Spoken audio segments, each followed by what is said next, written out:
Welcome to the Landscape Library's YouTube channel. I'm Jordan, founder of the Landscape Library and voice behind the tutorials. Don't forget to subscribe to our channel and visit our website, thelandscapelibrary.com, to read landscape-focused articles or enroll in our online courses teaching the top softwares for landscape design. If you have questions or comments, add them below and enjoy the video.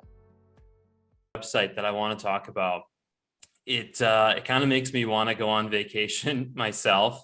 And it's this kind of very tranquil resort style white modern house with like a very soft textured landscape and sweeping views of the ocean. Can you tell me about the area where this project was located? Yeah, sure. So we're in Bundall here, which is the Gold Coast, east coast of Australia, subtropical. It's sort of based on Florida. So we have a whole lot of canal systems. There's a lot of water, peninsulas and whatnot. This particular project, it has a really wide, beautiful north facing, which is important to us being in the Southern Hemisphere, north facing aspect over large, like fast moving body of water. So it's a really beautiful site. It's a double block. I think it was 120 linear meter water frontage. There was a height gradient of about 3 meters revetment wall, so water side to finished floor level inside.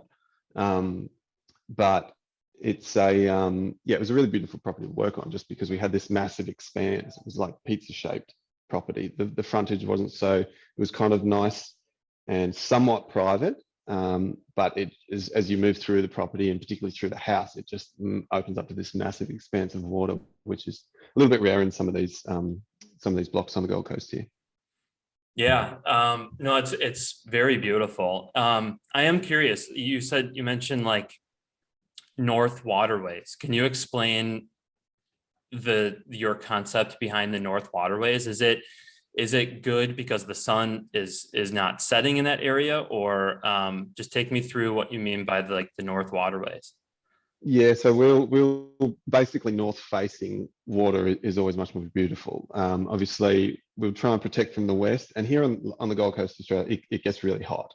Like we'll have 20-degree winters, and it can be sort of humid mid-30s in summer. This year we've had a copious amount of rain, but it can be really warm up here. Even still, we sort of try and align to just beautiful north facing aspect. The cold southerly winds blow through the middle of summer, so we need to sort of protect from that, and even through winter. Cold southerlies brings all the rain, so generally the southerlies is what we sort of try and avoid somewhat, at least for sort of waterfront, swimming in pools, entertaining, all those sort of things. Yeah. So when you first came to the project site, what did the existing landscape look like, and what was sort of the client's brief to you before you even began the project? So when we originally got there, he'd just taken over the property. It was an original owner who did renovations probably about 5 years before my client bought the property. The back, so it had the existing pool, which was a lap pool. He wanted to expand on that and bring a sense of luxury and more opulence to it. It was quite sort of firm on lifting the status of it as it was. But there was the whole bottom of the property was pretty much, I wouldn't say neglected, but it was not thought out at all. There was a whole lot of these random rock stairs, which was all just surrounded by artificial grass, and it was just like there was no land forming to it. It just felt really left behind as far as the design process goes. So the house was really well managed. There was a tennis court, but apart from that, there was a horticulture entry, and that was about it. Gardens were pretty neglected. There were some significant trees which were in key locations, which worked, but we had to sort of lift the game for everything. So he really wanted to, like, it is a really beautiful location, and he wanted to accentuate that. The house was contemporary, but had no material finishes on it that made it stand out. Had flat facades. It was all white, so it felt a bit stark, and with a really poorly formed landscape, it sort of didn't do it justice. Yeah, I mean, I think for our viewers, you'd be surprised at sort of, I mean, if you're looking at this project, how intimate it looks. And I did notice from the pictures that it is elevated, and it's interesting to hear sort of like it kind of looks like or feels like there's this rugged maybe landscape at the bottom. So what were some of like the challenges designing this project? Yeah, well, I guess the access was somewhat challenging because we had to go, we're talking like, 100 meters to the back of the property, squeeze down the side. I think it was a 1400 wide corridor between the house and the boundary. The other side was even tighter.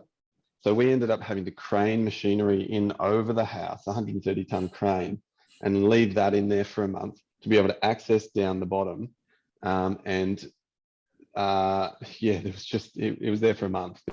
We tried not to get rid of a whole lot of soil and waste and whatnot, but it was so poorly formed, and we would be digging through the bottom to get through this set of stairs, and you'd be finding just like a rubble dump, or it was like a wasteland under there, big old rocks which were just hidden away.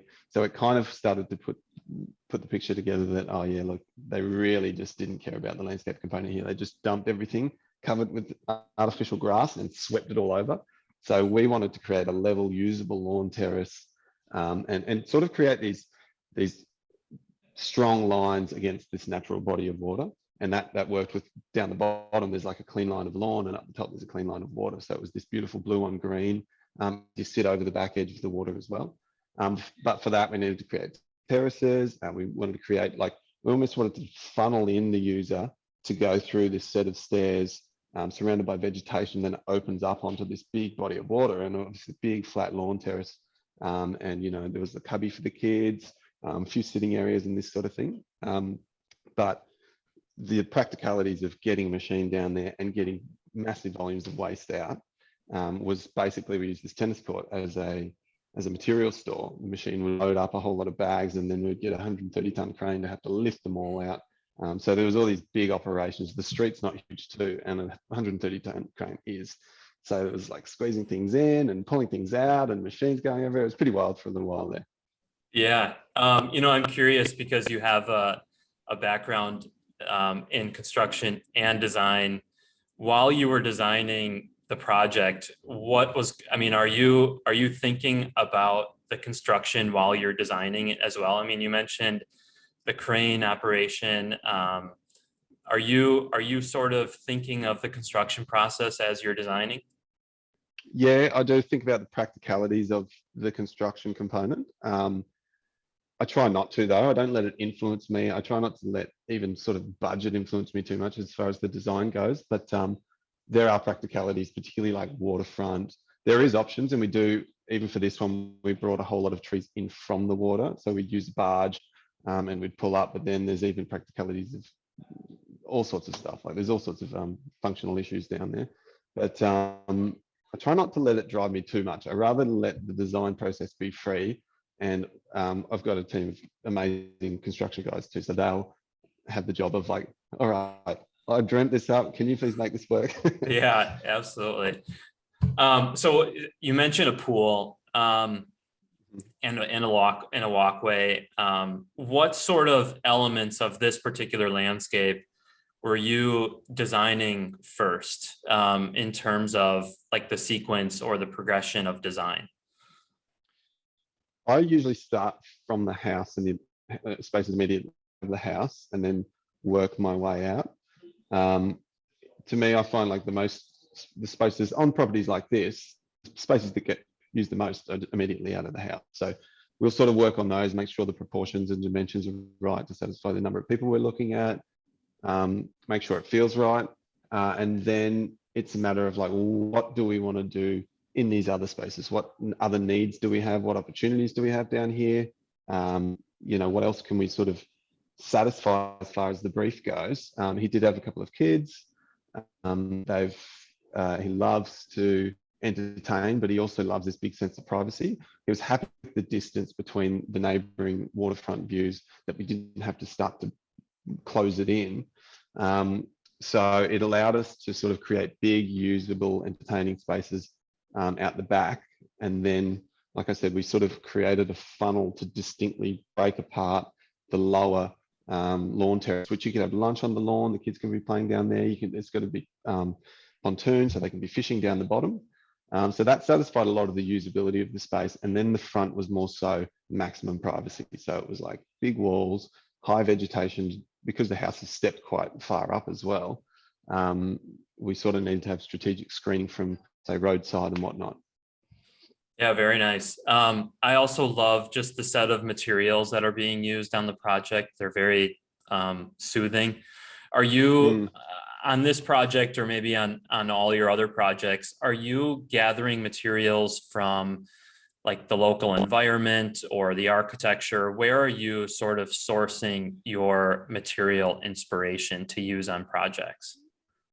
Yeah, I'll usually the architecture will sort of drive what happens to the exterior. I try to make them look like they're related, talking to each other. It's sometimes easy to go on this whole map and say, oh, I found all these amazing materials, but it just doesn't work. I usually have a good walk around inside. It's really nice to introduce specific materials for a specific area, which might allocate it as its own zone and give it a bit more character, separate to the house and everything else. I do find it just works better to be able to lead out. So some of this existing stone, which was a natural limestone, was on some of the terrace areas. So it made a lot of sense for us to step out directly onto that. What's not shown on some of these projects is that we did introduce like this beautiful sort of herringbone. I also wanted to see a bit of almost a little bit of color in the material. There's lots of sort of soft whites and grays, and it's a very soft approach to it all. But he sort of wanted to lift it a little bit by adding almost like a soft terracotta, or I'd almost call it pitch. So within that limestone, on a big sort of sitting terrace, we created an inlaid band of this herringbone. It almost looked like a rug. It was really beautiful sculpture on there. So it's nice to introduce something completely independent and significant for a special zone or a special space. But in general, I try and lead it from the inside out. Yeah, I mean, I love it. Super beautiful. And for, I'd say, our young designers out there, especially with glass railings, can you touch base on glass railings at all? Was this an element proposed to the client, or did they request this? Yeah, look, we proposed it. I was mentioning earlier that it's really quite common here, and it sounds like where you guys are, it's not so common. No. We've got some serious like legal implications of everything that's with over a metre fall. We need to have a metre balustrade at least, and if it's a fall issue, we'll need to have a little rail. So we tried to keep the impact of the rail minimal, and you might notice there's a lot of stainless fixing. So we'd use stainless spigots, and the glass just floats between, and then we just have a stainless rail, and that's required by law. But then if it's a pool safe requirement, which is a really frustrating element for us, and there's huge safety impacts. I think Australia has the largest amount of pools per capita in the world. So there are a lot of drowning deaths, but we basically need to totally encase each pool on every project.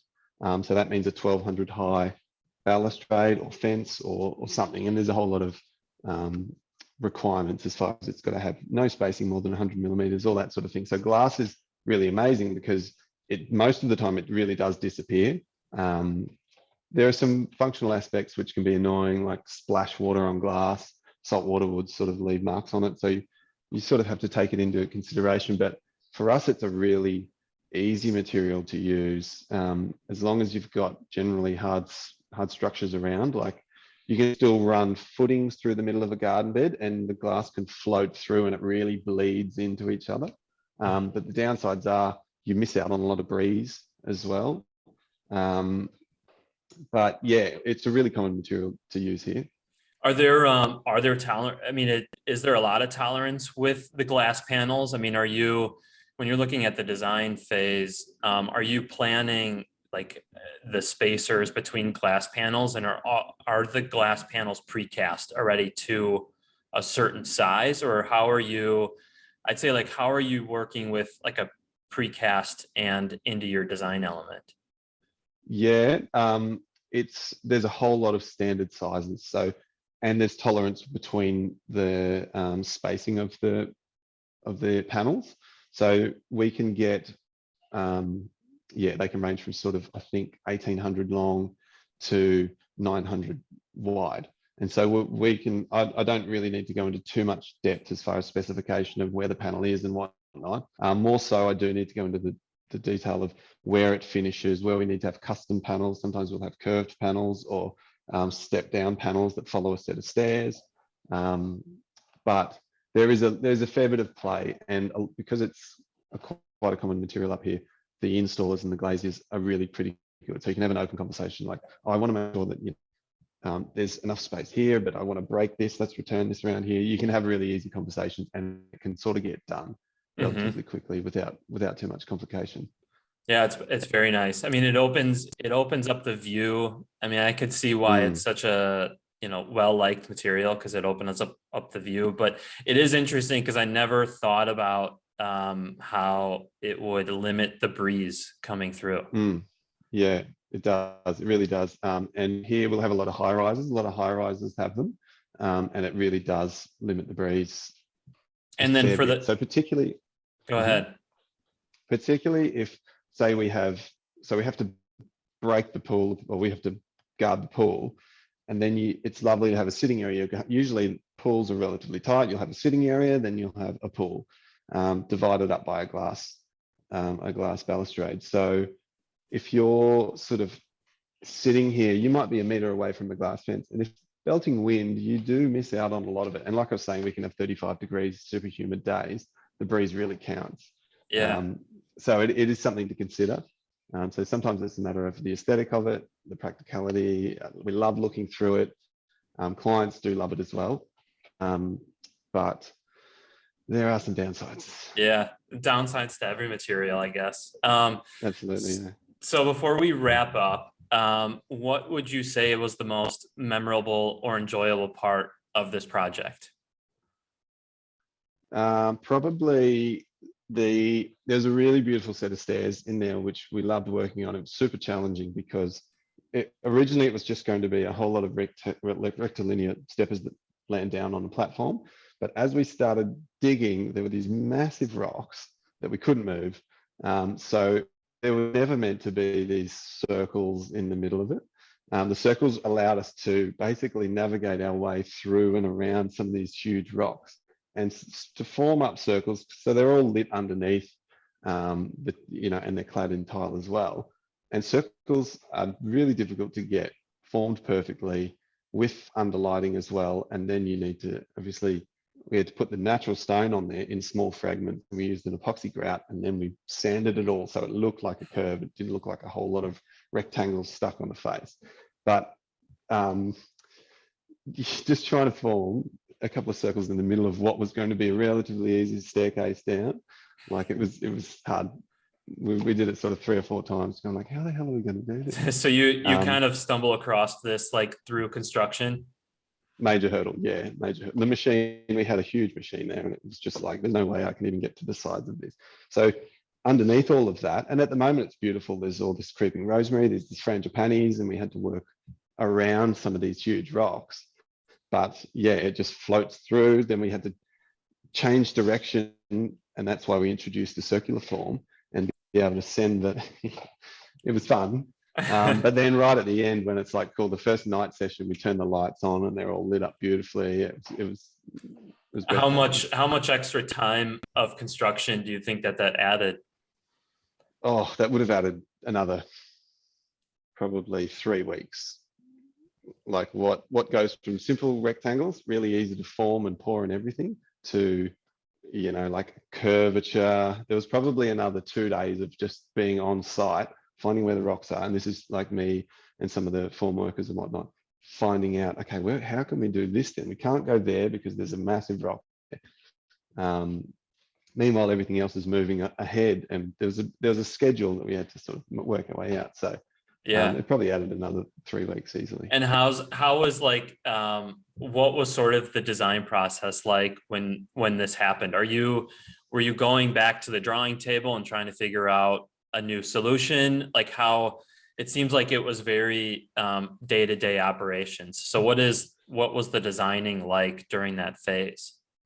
For that variation on design, it was all on site. It was literally, I set up a table, and we sort of had to run string lines out and about, because it was, I could go back to the office and design something up, but it just wouldn't work because we'd be exposing new rock there and you'd be changing it 10 times. So it was literally all mapped out on site.